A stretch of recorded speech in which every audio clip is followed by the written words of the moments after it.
নতুন বই যেন তাদের কাছে নতুন বছরের উপহার। মাধ্যমিকের শিক্ষার্থীরা তো বটেই, প্রাথমিক পড়ুয়া শিশুদেরও তাই চোখে মুখে আনন্দ উল্লাস।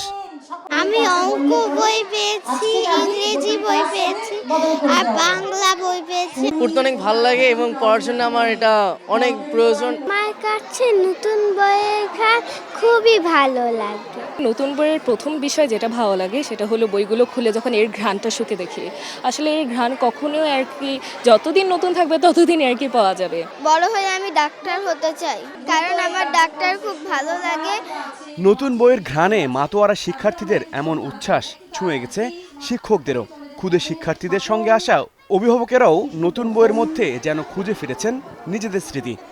আমি ওই যে বইটা নেওয়ার পর বইয়ের যে গন্ধটা পাই বা মোলাট বাঁধা ক্যালেন্ডার দিয়ে কোন ক্যালেন্ডারে ভালো লাগবে, হ্যাঁ, এই জিনিসগুলোরে যে ফিল করা, আমরা চেষ্টা করব ওদেরকে ওই জিনিসটা ফিল করা দেখানো।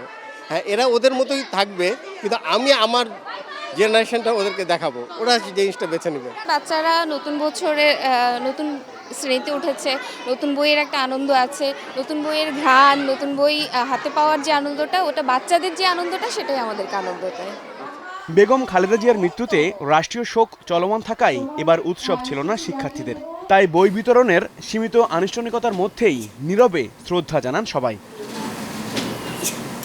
বৃহস্পতিবার রাজধানীর কয়েকটি শিক্ষা প্রতিষ্ঠানের বই বিতরণ কার্যক্রমে অংশ নেন প্রাথমিক ও গণশিক্ষা উপদেষ্টা। তিনি জানান, প্রথম দিনেই প্রাথমিকের শতভাগ শিক্ষার্থীর হাতে পৌঁছে গেছে নতুন বই। কারণ আমরা মনে করি শিশুর শিক্ষার জন্য শিশু যেমন গুরুত্বপূর্ণ, সবচেয়ে গুরুত্বপূর্ণ, তার শিক্ষক যেমন গুরুত্বপূর্ণ, তেমনই গুরুত্বপূর্ণ হচ্ছে অভিভাবকগণ প্রাথমিক শিক্ষার ক্ষেত্রে। সেই জন্য আমরা অভিভাবকদের কথা বিবেচনা করে একটা অভিভাবক নির্দেশিকা প্রকাশ করছি এবং শিগগিরই এটাও আপনারা পাবেন।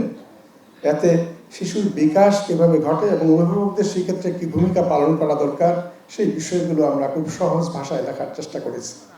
বছরের প্রথম দিনে প্রাথমিকের শিক্ষার্থীরা সব বই পেলেও মাধ্যমিকের বড় অংশ এখনও নতুন বইয়ের অপেক্ষায়। শীঘ্রই সব শ্রেণীর শিক্ষার্থীদের হাতে বই পৌঁছে দেওয়া সম্ভব হবে বলে আশা করছে সংশ্লিষ্ট দপ্তরগুলো।